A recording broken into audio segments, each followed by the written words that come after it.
All right, so we're looking at the Bitcoin chart, and I want to basically report on a low that I think was put in this morning, another low apart from the low we saw previous to that. But first, I just want to recap on the larger pattern.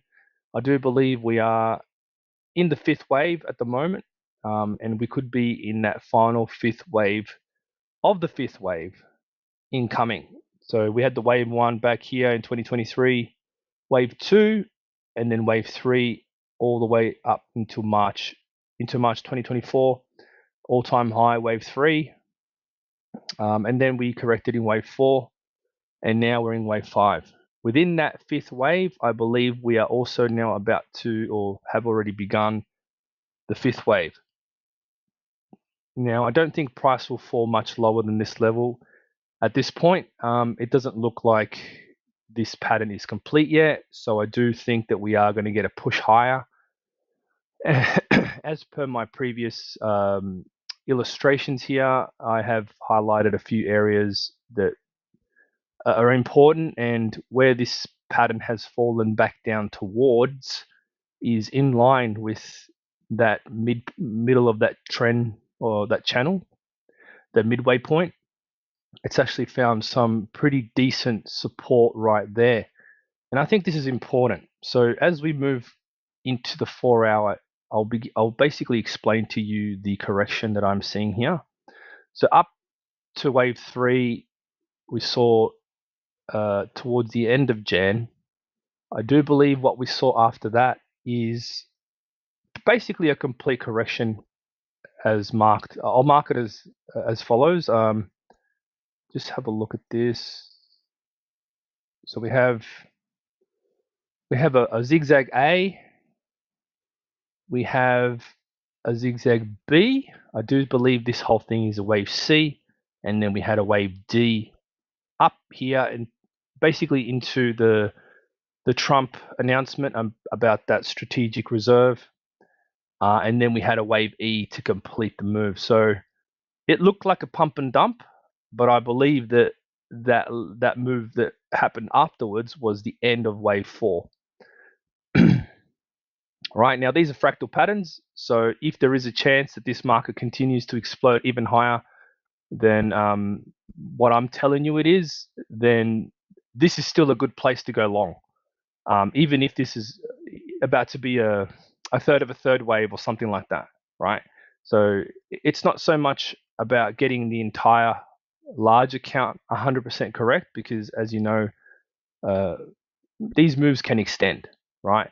But sort of trying to understand the corrective portion is my goal here, especially if you're getting into a trade, right? So at this point, we haven't had confirmation that this is 100% complete. That confirmation will be coming shortly when we break the previous high, which would be the end of wave D or the start of wave E, right? So once we get a break of this level, we will basically have confirmed that we are, we did see the end of the correction and a move higher is incoming. Right, so down at the lows here today, this morning, I took a long position based on a bounce that I saw, because basically what I see here is a wave one of this next move higher, right? So this reaction here, wave one, and then we saw an expanded correction. So I'll just zoom in a little bit more. Right, we saw an expanded correction in terms of, so we saw basically the first 5 waves up, and then we saw the A, the B, the C, the D, and then this here being the E wave, right? So once again, another E wave. These are fractal patterns. They happen at all degrees of trend. So I think this is important. Being an expanded correction, this shows that there's a lot of strength to the upside. It did come back to retest the end of the first move up, which suggests that yes, the correction is over. It's found support. We have touched the 1,000, almost touched the 1,000 period moving average. We have some crossover as well, coming back up since since that move happened back here, right? So we have it looks like we have seen a bottom here. So I took a position not too long ago here once I saw this move up. It was a sharpish move on the small degree there. It looked like this particular fifth wave of wave E had ended at the small degree. Once again, we need to see a break above the previous high, which is the smaller wave E, in order to have this confirmed.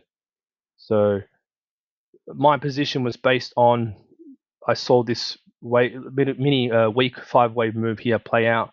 And once it ended, you saw a big reaction to break the top of that, or sorry, the start of that mini fifth wave. For me, this is now calling up and getting ready for a move higher. At the 1 minute chart, you can see,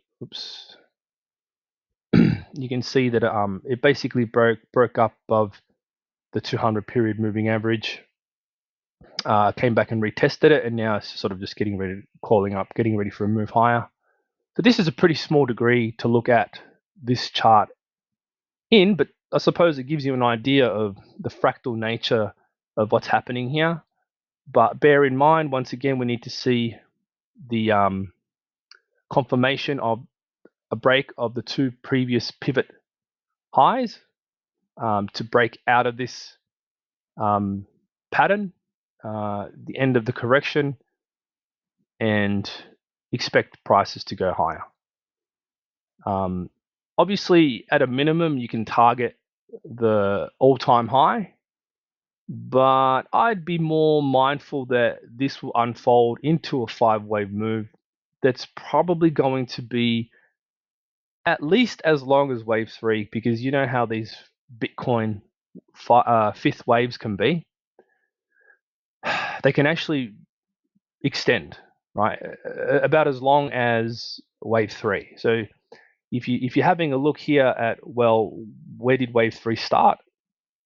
Well, if you just have a look at this particular line here, which I drew in earlier, right? If you take a copy of that and you put that to the end of the correction down here,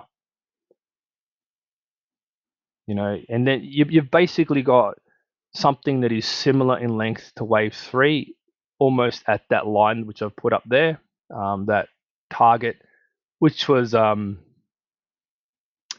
yeah, that was basically just based on where's the sharpest part.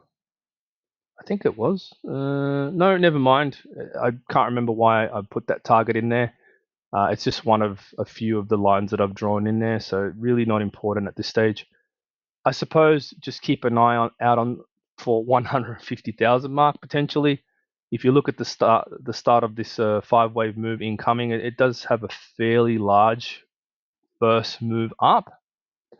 You know, and typically when wave 1 is that big, you know, you get pretty big move. So that move up down there could be something similar to what we saw, you know, back here basically.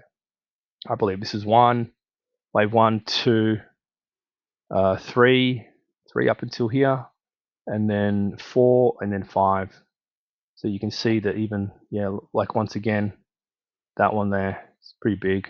Not as, obviously not as big at the lows there, but I mean, you can still have a sharp third wave even if you have the smaller 1 and 2, etc. That doesn't really matter at this point.